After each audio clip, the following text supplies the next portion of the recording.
Good evening, ladies and gentlemen. My name is Rajat Handa, and on behalf of HSBC Mutual Fund, I welcome you all to this special and very insightful session with one of our very senior and distinguished members of the investment team. Well, at HSBC Mutual Fund, it has always been our endeavor to share with you the latest developments on markets, whether it's capital markets, whether it's developments on the geopolitical side. So something or everything or anything which is impacting the lives of you and your investors. And HSBC being a powerhouse of knowledge, both domestic as well as international, we feel that it is our responsibility to share whatever insights we have with our partners and friends. So every alternate Friday, the endeavor is to do this kind of a session twice a month, or maybe every fortnight. I was just checking. I think the last two sessions that we have done in the past, the recent ones have been on fixed income. Fixed income was keeping the scorers busy. There were a lot of developments after the taxation changes in March, with interest rates pivoting and changing tides and direction. But you can, as they say, you can love it, you can hate it, but you can't ignore it. And I'm talking about equity. So equity is back with a bang. A lot of developments in the field of equities, whether it's domestic equities, whether it's international equities. So today we thought we should focus once again back on equity markets. And within equity markets, let's talk about a very focused segment where we feel that there is a lot of opportunity beckoning us to invest. I will share with you shortly a little bit about our distinguished speaker for the day. But let me just give you a context. So I think there has been a period of gloom and doom and hopefully again boom in equity markets in the last couple of years. Equity markets were on a big high, a unidirectional, a very momentous journey into 2020 and 2021 after the recovery in COVID. And then, of course, you had a year like 2022 where you had interest rates going up across the world, trying to catch up with the other devil in the detail, which is inflation. And that made this entire year of 2022 a slightly, I would say, a wash away year from an equity market perspective. But then, as they say, equity is very, very nimble footed. The markets are way ahead of reality. They second guess what is going to happen in the next 6 months to 1 year. Once again, we have seen some exciting times coming back into equity markets. Last 4 to 5 months, markets in India, markets globally have seen a rebound. And there are some sectors, there are some segments, there are some special, factors in the market which are actually leading this entire entourage and this journey on the upside. We have an expert to talk to you about all that. So let me introduce our distinguished speaker for the day. Ladies and gentlemen, it's my pleasure to introduce Venu Gopal Mangat. Venu, as he is fondly known amongst all of us, is the Chief Investment Officer for HSBC Mutual Fund Equities. Venu is been with L&T Investment Management from 2016 to November 2022 as Head of Equity Investments. As all of you know that L&T is now a part of HSBC Mutual Fund. So Venu is now our CIO for equities. He was also the co-head equity investments from April 2012 to 2016 in L&T. Prior to 2012, he was co-head equities for Tata Asset Management Limited, India from almost 1995 to 2012. So I think more than 2-3 decades of experience in managing equity and leading teams who are actually managing portfolios. From an educational perspective, Venu is an MBA finance. He's also done his Bachelor of Science specializing in mathematics. Venu, many thanks for joining us today. Ladies and gentlemen, before I hand it over to Venu, just to familiarize you with some of you who are joining us for the first time, the format of this session. So Venu would want to speak. Venu, we would request you to share your insights on the market developments on the equity side, generally with our partners on the call, with the participants on this call. And of course, we would also request you to talk about a very special fund which you yourself supervise directly. Although you have an oversight on all the equity funds, but I think this one is, if I'm not wrong in saying, your own baby. And we are talking about the HSBC Small Cap Fund, a fund which has done spectacularly well, not only in the recent past, but since a long time. So Venu, we would request you to talk about that. After Venu is through with his presentation, which I think should not take more than 20-25 minutes. He is very keen to know your views, your questions. So, ladies and gentlemen, you can see a tab at the bottom of your screen which says Q&A. Request you to keep posting your questions. I can already see a barrage of questions coming in, so don't mind that. Please continue. I'll try my level best to get all the questions across to Venu, and that depends on my articulation skills, how much I can fit in that limited period of time. So with that background, once again, many thanks for joining this call and hope this is useful to you. Venu, over to you. Thank you, Rajat, and good evening to all of you. Thank you very much for joining us on this Friday evening and giving me this opportunity to speak about markets, what I have as an outlook on the markets, and also on the fund that I manage, the HSBC Small Cap Fund. Let me first give you my insights or my views on the markets. I think the markets have been very strong over the last couple of months, at least after a correction of about 10% between December and March that we saw. And prior to that, like Rajat mentioned, I think he gave a fairly good commentary on what happened over the last couple of years. So to refresh your memories, I think 2021 was a great year with fantastic returns from the starting with the recovery. 22 had all the challenges, starting with the Ukraine war and then the runaway inflation, supply side constraints on a lot of things, disruptions all over, and therefore markets and already which had run up quite a bit had to take a pause. And since I think October of 2021, markets have been struggling to really go beyond a point, beyond a level, and has been within a band. The good news is that we have not really corrected so much as the rest. Some of the other markets have. The Nasdaq has corrected more than 35%. We've really not had that kind of a fall. And that is largely because our fundamentals are far stronger. As probably I would have mentioned in calls earlier as well, we are now seeing parallel worlds with one side of the world really struggling with higher inflation and lower growth, which is the Western world, the more advanced world. And on the Eastern side, you have better growth prospects. Not so much struggle with respect to inflation, interest rates already having kind of peaked. So we are seeing two different worlds, and India has also been one of the better economies, or one of the best economies in terms of prospects, in terms of growth, and therefore we have really outperformed most markets. So I don't think I need to spend much time in explaining why India has really outperformed. But the thing is that, in this period of risk aversion, which has come in ever since October 2021, the premium that India had over the rest of the markets, especially the emerging markets, have come off from the peak level. So, India had a significantly high premium. It really rose to a very high multiple, and then percentage, and then has now corrected to almost equal to the long-term average. But having said that, I think our markets have done fairly well since the last July or August or so. And more importantly, and there was a bit of a correction, I think I mentioned 10% between December and March. And since then, I think from March year-end onwards, it's been a reasonably good rally, which has taken the index almost, or the Nifty almost near the previous highs.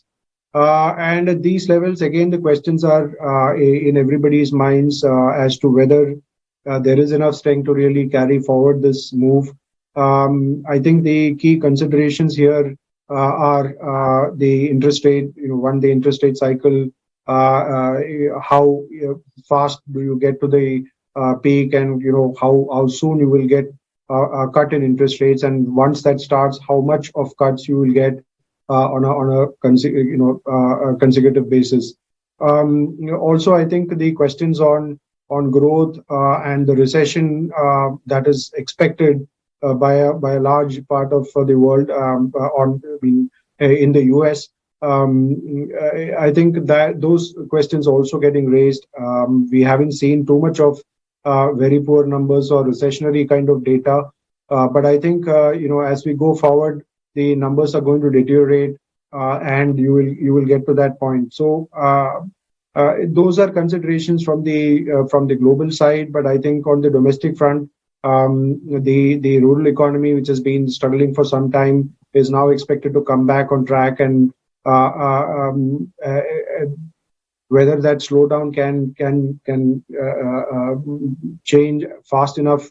There's a monsoon prediction which is not really so good, with the prediction right now being close to average or maybe less than the average. So we'll need to see whether that recovery takes place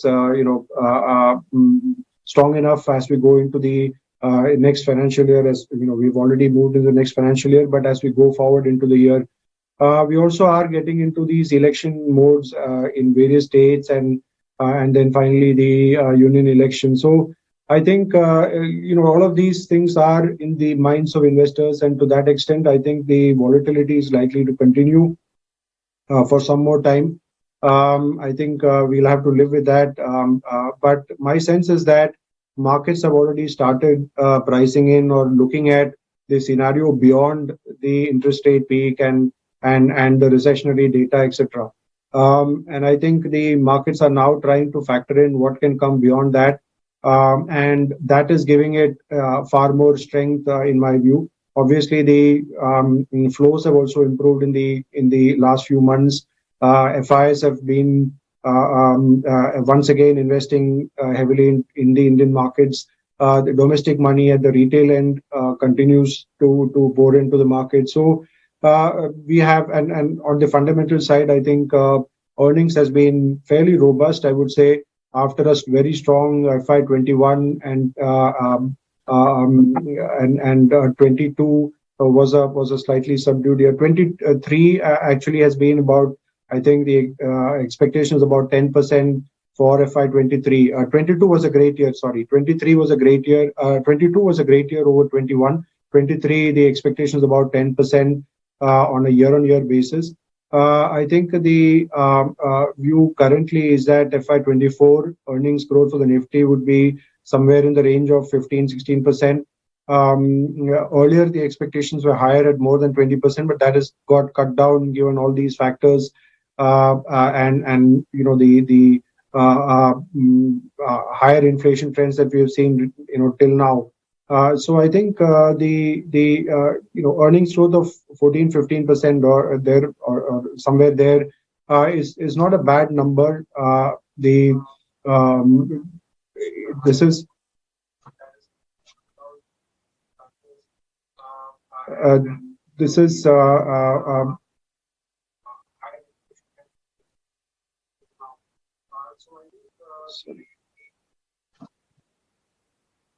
So this is a fairly good trajectory for earnings. I think the growth is likely to come back again stronger, given that commodities have corrected significantly. So the pressures are off on the input cost side. You also have the interest rate cycle, kind of reversing over time. I think the expectation currently is that it will happen sometime in the by end of the year or maybe in the first half of next calendar year. So I think with that, and there is an expansion that is happening in the economy, the domestic economy. There's a lot of investments that are going on currently into infrastructure creation. There's a huge thrust from the government side. Significant number of orders have been given out in FY23. It's a record year in terms of order awards. Project announcements have also been growing at a fast pace, and within that, I think the manufacturing space has seen the bigger share, or it has taken a bigger share in terms of project awards. So I think that all of that augurs well for the economy. The near-term growth driver is clearly going to come from infrastructure and investments. Over a longer term or the medium to long term, of course, consumption is also likely to kick in with our per capita incomes rising beyond $2,000. I think the J curve in terms of consumption is likely to hit us over the next few years. So there are strong drivers for the economy.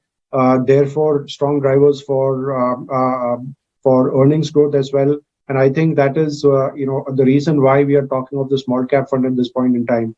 We've had a lull for some period of time. The 18 to 20 period was quite bad. And since then, the growth has picked up.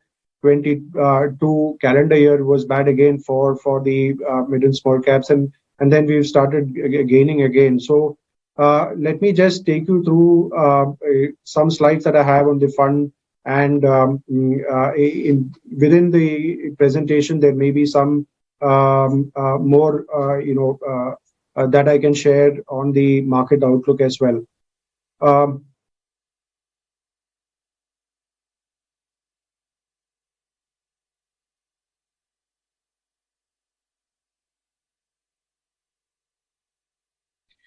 Okay, what are small caps? Of course, the overall the definition that has been given by SEBI is very clear. Large caps are the top 100, mid caps are the 101st, 250th in terms of market cap, and small caps are the ones which are beyond the 251st in terms of market cap. These are largely, or these are these are small companies, emerging companies. We call them emerging businesses. In the past, the fund used to be called L&T Emerging Businesses Fund, which merged into the HSBC Small Cap Fund. So we used to always call this an emerging businesses segment, and for a reason. I think these are companies that are evolving. They are in the early stage of their life cycle. They are, therefore, pearls in my mind, which needs to be identified. And you need to remain patient for it to really grow into much bigger sizes. The advantage here is that these companies, since you are catching them very young, there is a better growth potential from these over time, and that is what we are trying to capture. Compared to the mid and small caps, therefore the alpha generation potential is also higher here. How do we define emerging businesses or small caps? See, emerging businesses are typically small-sized companies which are, as I mentioned, in their early stage of their life cycle. They wouldn't have, history beyond, let's say, 10, 15 years. Some of them have slightly more, but they are small in size. These businesses have potential to grow their revenues and profits at a higher rate compared to the rest of the market, given that they are small in size and the opportunity as it comes. And if they are driven by good people, then obviously they can grow, especially in cases where, in businesses where the runway of growth is fairly long, which is what we are trying to identify and invest in. Management teams of such companies or these kind of small businesses are hands-on, which is always required, given that these need to be nurtured and taken to the next level. And therefore, I've always maintained that while looking at these kind of companies, the quality of management is prime, and once you have that right in terms of the integrity of the people behind the show, the ability, the vision, and the drive of the promoters, the energy levels that they bring to the table. If that, once you're convinced with that, I think a lot of your work is done. Obviously, the business should have a long runway of growth, which is also required for you to make money. So once these two parts of the equation are there, then I think more than 70% of your work is done. The remaining is obviously market conditions and valuations and things like that. So you can wait, you can, that is a, more of a subjective thing. You can decide, but these can, these are companies where management teams are extremely critical. and you need to focus on them. So they typically fall in segments like, companies which are in evolving industries. So the industry itself is in a very nascent stage and is building up. I can give you an example of, let's say, chemicals. Some time ago was a nascent industry for India. We were largely producing these products for the Indian markets. Now, over the last few years, that has changed. We are exporting. We are supplying to a large part of the world. We have taken market shares from China and elsewhere, and therefore become a significant size in terms of the overall global industry. So that's one example of an evolving industry or a industry which was in a nascent stage, becoming much bigger. There could be other examples. There are examples of some of them which are currently nascent and maybe growing over the next few years into much bigger size. You could also look at, even sectors like real estate, for example. For the size of the population that we have, for the the need of this population, that there is a huge shortage in terms of housing in this country.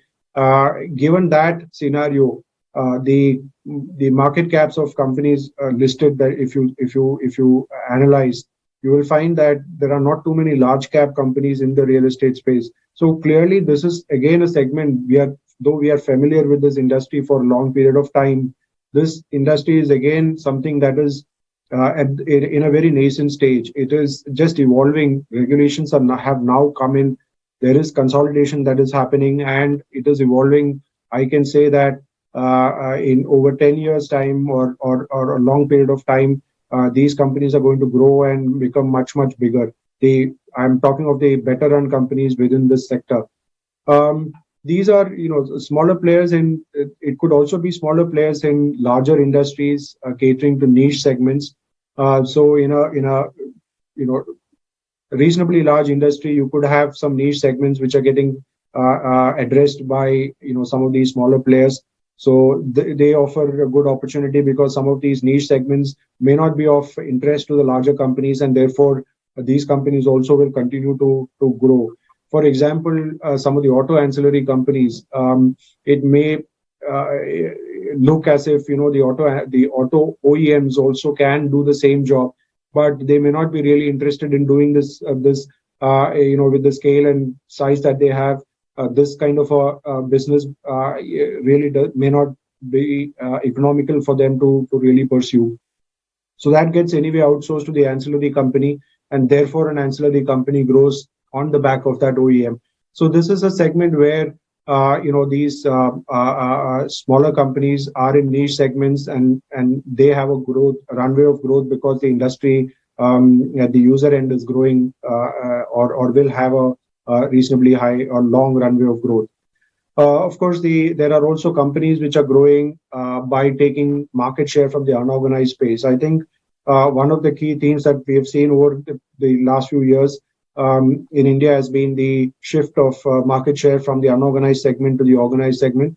And companies that have been able to take advantage of this have grown faster. They have done much better in this period and have been resilient. We have multiple examples of that, and I think this is a trend that we are likely to see as we go forward as well. Why small caps? I think I've mentioned that these are potentially higher alpha generators given their size, the prospects that they have for growth. If you look at the chart on the left hand side, while they provide growth, they also provide in the longer term, some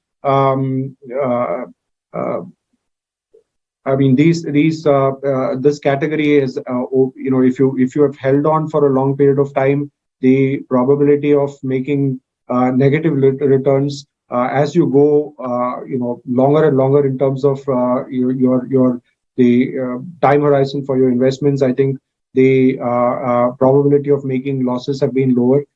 So this is the return distribution of small cap funds. This is the return. We've taken the returns of the small cap funds as an average of funds within the respective category. This is for the period from 1st January 2005 to 31st December 2022.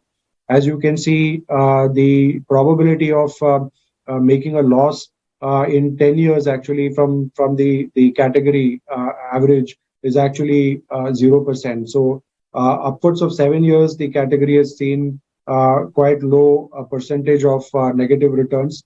And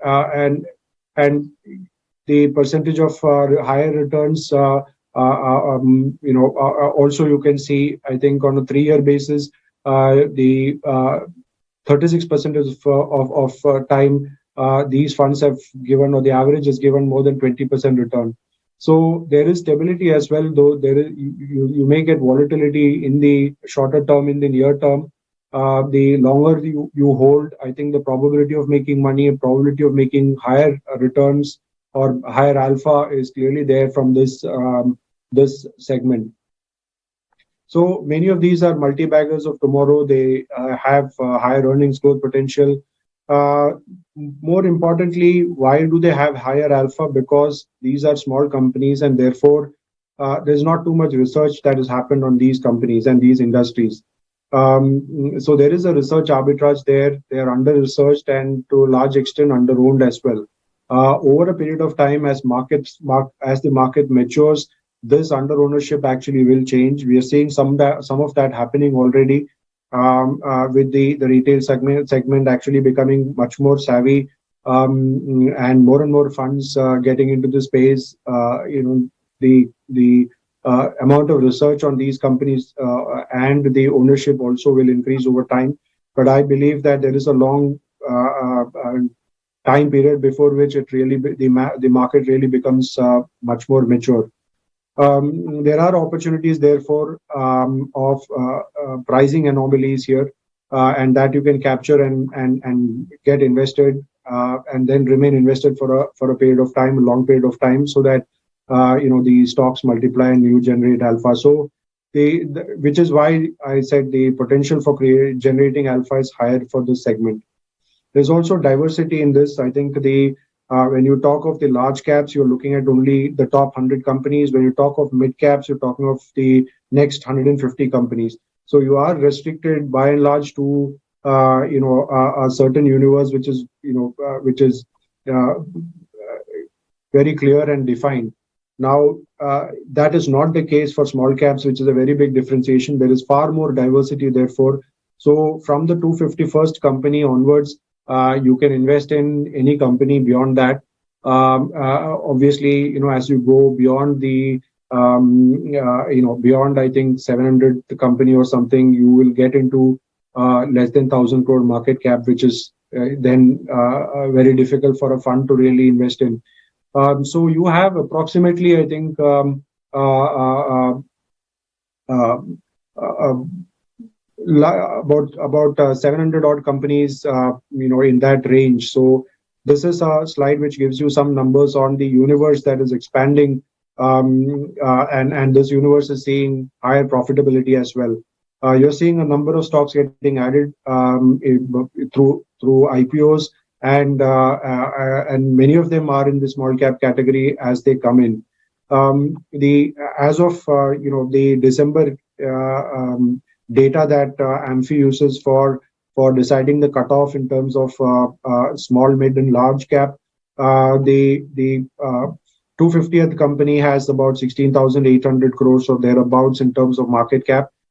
So anything lesser than that is actually considered the market cap, and that is part of the universe that we look at. This was actually 10,000 crores a few years ago. So that's the market has been growing, and the cutoff has also been growing along with that. I sense that, my sense is that in July, when the new cutoffs come from the AMFI categorization, I think it will continue to be somewhere in that 17,000 crore range. The number of companies between the 1,000 crore market cap to 17,000 crore market cap is about 700 odd, which was 600 in FY17. So we've added quite a few stocks to this universe in this period. More importantly, I think the profit pool is also increasing. The number of companies making more than 100 crore profit within this pool of 700 odd companies in FY23 is more than 440. And you can see that there are 200 plus companies which are making more than 250 crores profit. This is all data as of FY23. And there are about almost 100 companies which are making more than 500 crores profit, and quite a few companies, about 36 companies, which are making more than 1,000 crore profit as of FY23 in this universe. So the advantage of this kind of a fund is that you can invest in a large universe. It's a very diverse universe with multiple sectors, and the profits are really increasing for the better run companies. So and this is expected to continue as well going forward. So the stock universe is seeing addition in terms of number of stocks. It is seeing growth in profits, significant growth in profits, and also in terms of market cap. However, having said that, the universe is large. I think stock selection is very, very critical. All stocks don't perform, as we know. You need to really look at, like I earlier mentioned, some of the key aspects which are, scalable opportunities, which means there should be a long runway of growth and the business should be scalable. These should be run by competent managements and promoters, and there should be good governance practices, which if it is missing, obviously, the small caps may remain a small cap and may not get re-rated over time. So governance, again, very important, and I think that is linked to the point I made about the promoters and the integrity and the drive that they bring to the table. Of course, balance sheets are important. You can get caught in companies which don't have a great policy or behavior in terms of capital allocation, and you may go, get into bad balance sheets, and then that can, spoil your returns over time.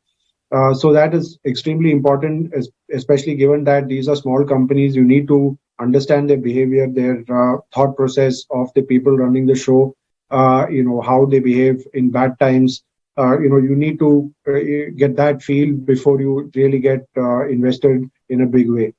Also, I think modes are important. Like I earlier mentioned, you can find niche segments, you can find emerging industries, you can find businesses which are gaining market share from the unorganized space. You can find lots of spaces within the universe which can have or which will have the potential to grow faster and can create value for you. So these are the companies, these are the type of companies that we are trying to identify, and once you buy it at reasonable valuations, you should remain patiently invested over a long period of time. And our endeavor is always to look for companies where you can remain invested as much as possible. So our churn ratios, therefore, are lower. I'll speak about that in a minute. Smaller companies generally tend to do well during a recovery, and that is what I started my presentation with. We are looking at growth. We are looking at earnings, therefore growing at a higher, faster pace as we go forward. And in times in the, you can see the chart there. The period between 2004 and 2007 has been highlighted. The period between 2010 and 2012 has been highlighted. Those are periods where the earnings growth had picked up fairly significantly. There was growth in the economy and tailwinds. These are times when these are characteristics of markets where the small cap segment really does well. Smaller companies, therefore, behave much, much better and deliver higher returns during these periods. So earnings recovery and earnings growth is something that you need to track if you are a small cap investor. And I think it's important to note that we are looking at better trajectory of earnings as we go forward, as I earlier mentioned. as you can see, the market's already sensing that. So from 2020 onwards, you've had a fairly strong run. The dotted yellow on top, yellow dotted line is the small cap index. The white one is the Nifty, and in between is the mid cap index here. The market had already started, getting into that growth mode from 2020, and you saw the small cap index really giving far better returns in 2021. However, as I earlier mentioned, from October 2021 onwards, there's been some headwinds which have resulted in the markets being moving sideways, and index also, the small cap index also, kind of underperformed in this period, or had a sideways move. But the point I was trying to make is that on a 3-year basis, the small caps have already outperformed the other indices. We are into that, markets are sensing that higher growth that the economy is likely to provide for the markets and for companies, and therefore this move. What has happened in the very short term is actually the almost a 10% correction that you saw between December 22 and March 23. This was largely because of the scare that inflation may continue to be higher for longer in the US, and therefore higher interest rates might remain for longer.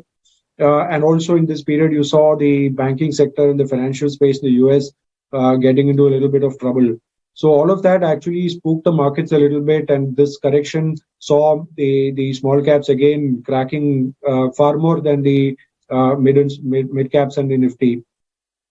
I have put this specifically here to also give you a sense of or to make you understand that the volatility is going to be higher here. You have to face you will face a higher volatility when you are in the smaller end of the market, smaller cap end of the market, and that is very clearly seen here. Going forward, also you might have the volatile periods.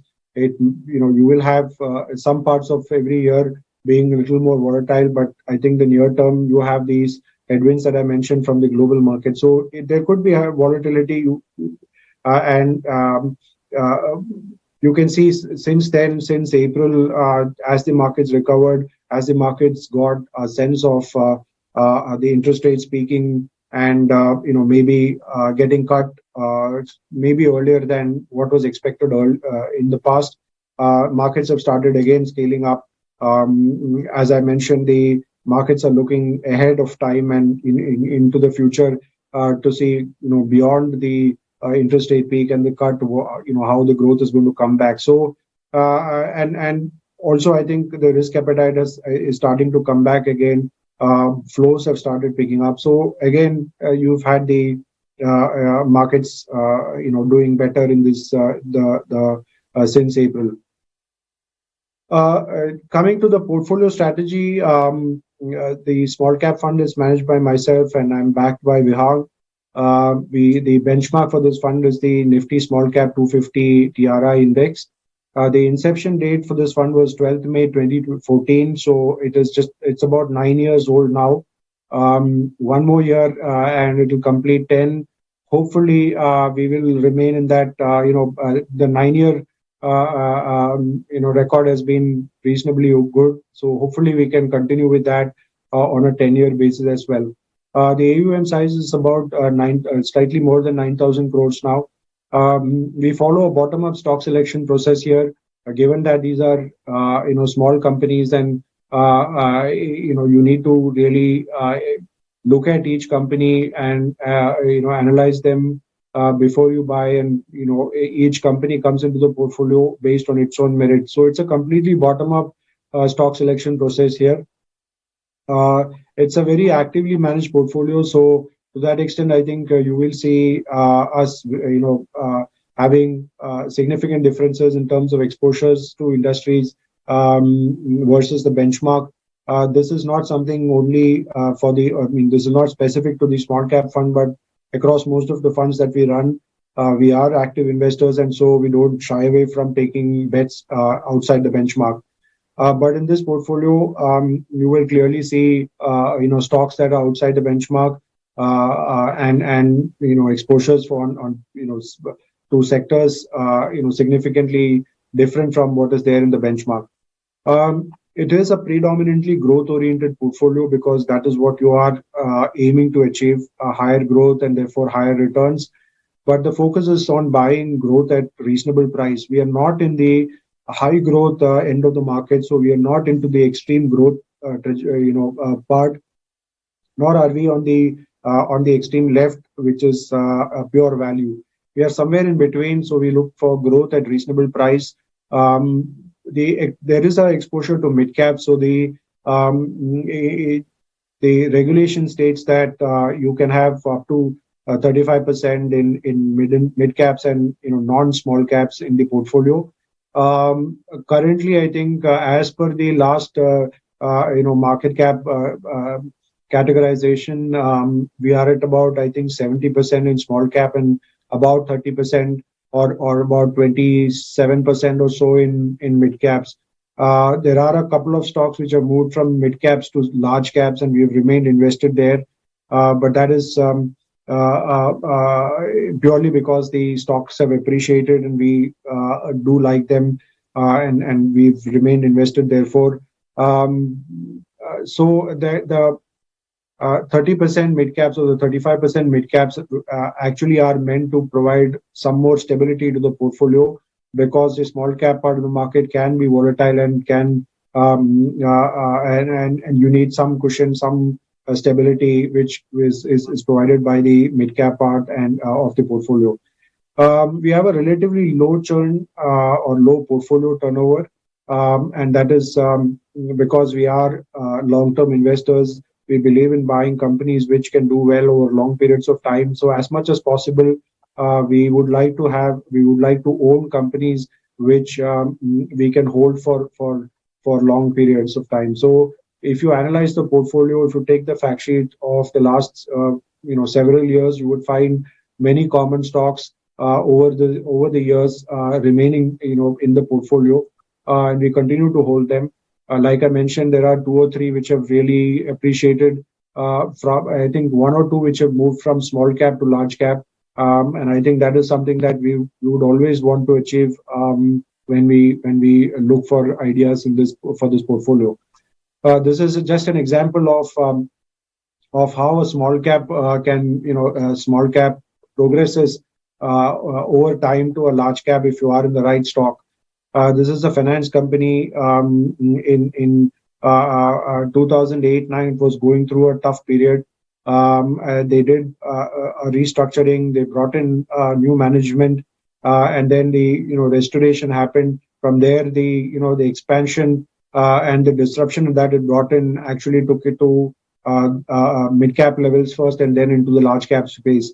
So this is something that we are trying to achieve in other stocks as well, in the sense that if you get in something at a very small size and in the early part of the life cycle, and if you can stay invested over time, we would like that stock or company to really grow significantly and scale up to become even large cap. So once if you get this in your portfolio, then I think your returns are made. Significant returns are made because you have exponential gains from such such a journey. This is the portfolio positioning. I think we are far more tilted or skewed towards the industrial side, the cap goods, industrials, the entire cyclical space. We are overweight, therefore, on the cap goods, industrials, and manufacturing space. Consumer durables, we are slightly overweight. We are underweight banks. We are slightly underweight software. But there are some, small cap stocks that we've added, and hopefully it will, we will probably move to a neutral part soon. Realty, we are overweight. And there are many other small sectors where we have invested early, and we remain invested. where the index weight would be lower. As I mentioned earlier, we've been invested in many of these companies for long periods of time, and therefore our portfolio turnover ratios are generally lower. And this is not for only this fund, but most of our funds have lower churn ratios. We will continue to, our endeavor would be to maintain that going forward as well. That's what I had to share in terms of presentation. Rajat, you can take over from here, and if there are questions that you would want me to answer, happy to do that. Thank you, Venu. I think it was very interesting, very insightful. After a long time, we heard about the small cap story once again. And small cap, as you rightly said, has this knack of surprising you at the times when you least expect it to surprise you. And you've seen that in the last 2 to 3 years. People had written it off, as you rightly said, in 2018, 19, 20, and suddenly, it's become a wealth creator once again. Very, very interesting. Just one old adage which I reminded of, people say that good things come in small packets. So maybe, there's a reason behind that, and it is also applicable to the small cap segment that we're talking about. Venu, without wasting too much time, I think a lot of questions, really appreciate the audience. I think people have really flocked together to listen to you. And I can see, ladies and gentlemen, pardon me if I'm not able to address all your queries, but there is a barrage of questions. I'll try to club them and maybe, ask them collectively. So, one popular question which is coming up again and again is sectors, of course, you mentioned. You talked about industrials and a few others where you're bullish on. But one question which is coming in different forms is on valuations, because people are looking at the current P, which is slightly on, or rather the trailing P, which is again, not very cheap.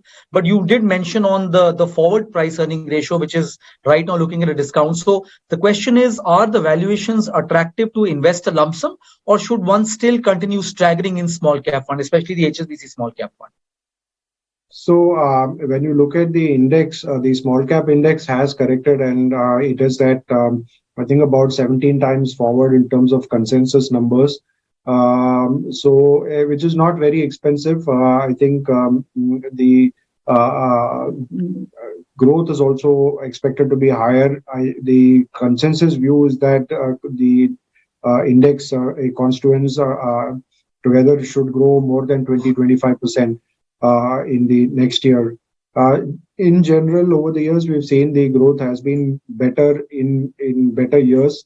And we are expecting one of those years in 24 as well. So hopefully, with that kind of growth that is possible, the valuations may look again attractive. So I think even at an index level, it's not in any bubble zone or extremely expensive for territory. It's a fairly reasonable valuation that we are in.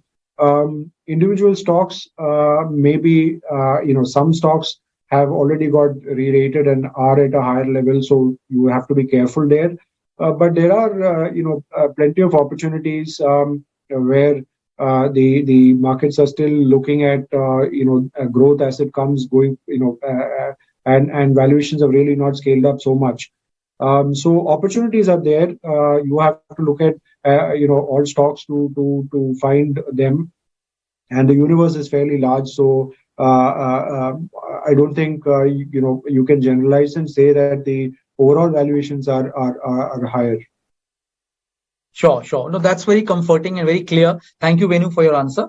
Venu, I remember, I briefly recollect you showing a very interesting slide full of past trends and data, where you mentioned that in a 5-year period, small caps have a probability that 80% of them will give a return in the range of, I think, 10 to 20%. So one question is based on that. And the question is on what is the expected YOY growth rate for small caps as a segment over the next 5 years? Is it in line with what we have shown in the past?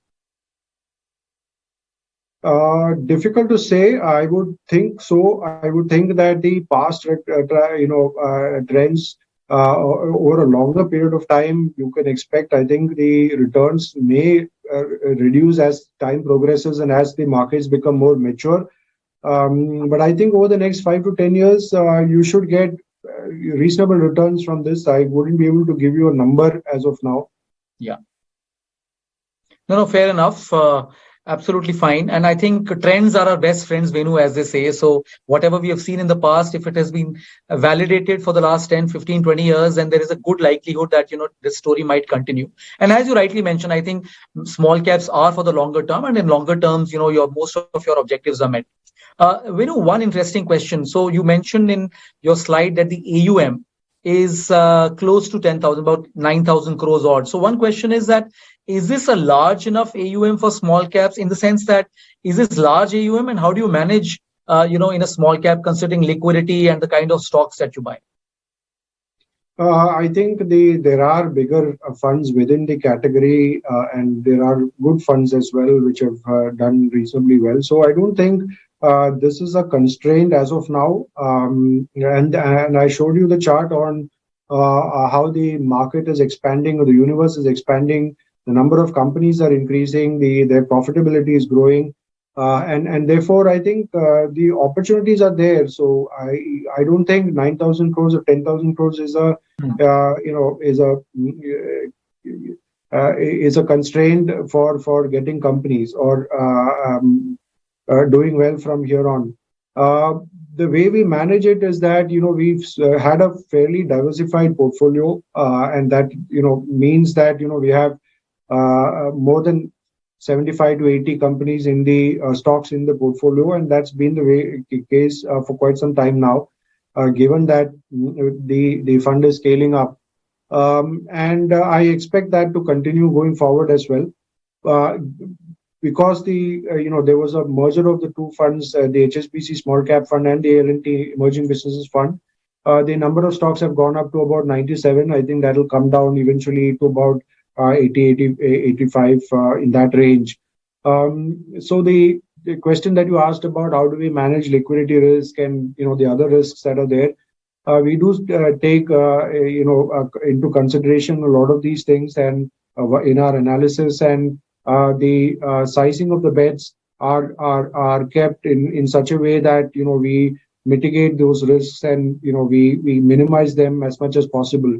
So if you can't buy stocks which great companies or great businesses and keep them at let's say 3 to 4% of your portfolio, you can build maybe a basket of stocks like that, and together it can contribute let's say 5% of your overall portfolio. So that's the approach we have, and that mitigates the risk of high exposures to very low liquidity companies or companies where the floating stock is very low.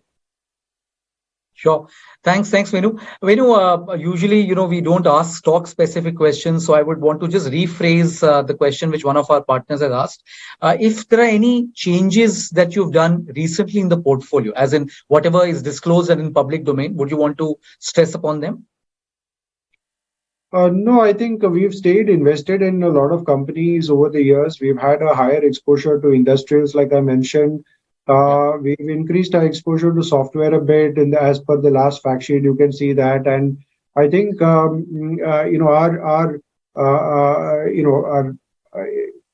moves have all been bottom up in nature. So from a sectoral perspective, it is very difficult to give you an answer. Individual stocks we've been buying or doing regular trades across multiple sectors, and collectively sometimes it results in the exposure going up or coming down. But that's all I can say. I think it's been it's a completely bottom up approach to investing, and so difficult to give you a sense of what we've been doing. But we've remained invested. We've been overweight in, like I said, a lot of the cyclical sectors. The underweight sectors are largely the high quality, high growth kind of areas like FMCG, IT to some extent, and pharmaceuticals as well. So those are segments where we've been underweight. The finance space also we've been underweight, which is outside of banks. I'm saying the other financials, given the fact that we've never been comfortable buying lower quality, and we've in the lending space, it's very easy to really get caught on in the wrong companies, and therefore we've been careful there. But otherwise, we are positive on the cyclical parts of the economy and the market. Yeah, yeah. No, thanks. I think you covered one of the questions, which was on sectoral preferences. I don't want to allude to certain sectors which the gentleman has asked, but I think you gave a very comprehensive summary of what are your likes and what are your weights and underweights. So thank you, Venu, for that. Venu, one more question on the universe of stocks that is tracked by you and your investment team. So one is that. Secondly, anything which you want to highlight about the investment philosophy and the primary filters which are used in the stock selection? Yeah, so at HSBC now we are tracking more than 450, 470 odd companies now. That's a universe that's been growing. This is divided into two parts. One is the active coverage universe, and the other is a soft coverage universe. The active coverage universe is actually all the stocks that we have in our portfolios, where I think there are more than 250 odd companies in the within all our portfolios put together. These companies are tracked far more closely, and we have our own models and our estimates which we use while deciding on our investments. The soft coverage is where we can always tap into the sell side, and there are people whom we can take help from in terms of getting those into the active coverage easily. So overall, we have a fairly large universe which is tracked by a team of 8 analysts, including a head of research.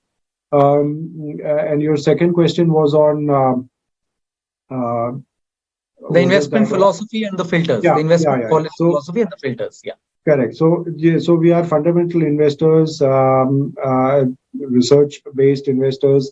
We are long-term in our approach to investing, which I mentioned when I said our portfolio churn has been low, on the lower side.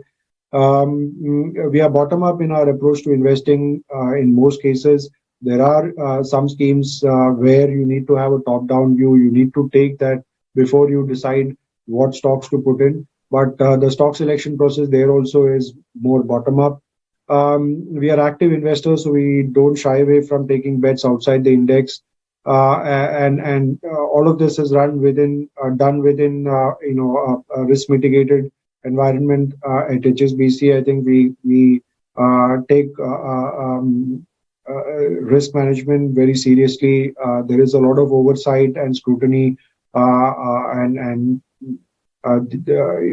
the framework is strong to really keep the risks lower or to mitigate the risks.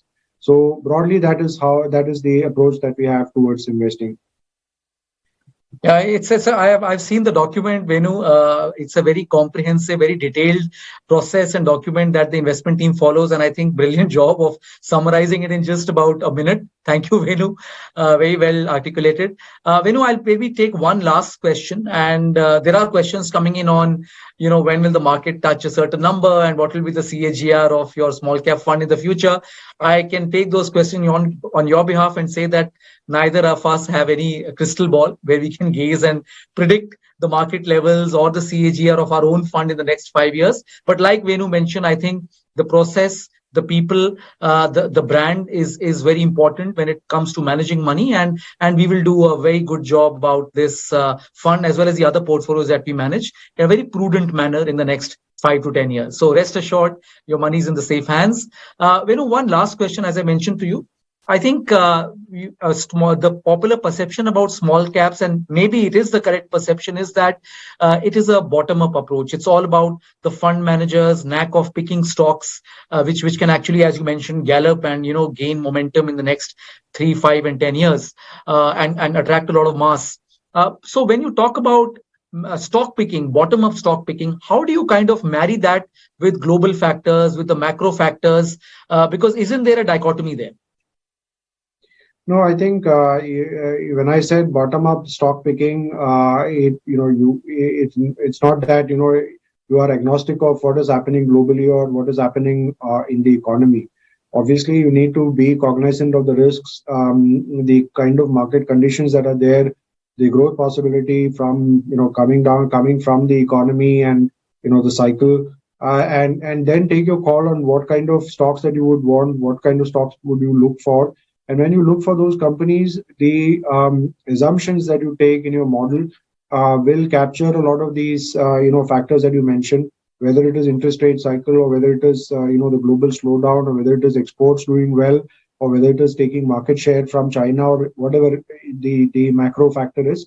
Those are getting captured in the assumptions that we do. So there again, it's a therefore a more bottom-up approach, like I mentioned. So we do take those factors. Definitely, we look at those factors, but those are for our analysis as we go into analyzing a company and deciding whether it is worthy of investment. Yeah. Thanks, Venu, for clarifying that. So we are not completely agnostic or unaware of what is happening globally as well as on the macro side. That is also considered when you take that decision to buy or sell a stock. Thank you, Venu. Venu, I wanted to end this, but I think a very interesting remark by one of our partners on the call. And the gentleman is appreciating you and saying that this was very insightful. The comment is that the small cap fund, the HSBC small cap fund, has shown a very consistent and a phenomenal track record in the last 5 to 10 years, it's been a wealth creator. So beating the benchmark, beating category averages, a lot of things. So the gentleman wants to know: do we also have some stock level triggers or benchmarks to, as they say, for profit booking or for booking losses? Do we have any stop losses or something which is either a general thing, or is it specific to stocks? Yeah, it is completely specific to each stock. I think sometimes. So what happens is that you have a thesis when you buy a stock, and that thesis is completely bottom up, based on the merits of the company and business. You therefore have an expectation from it. The company comes out with results every quarter. You see how the company is shaping up. You speak to the company often and see how they are progressing on that journey.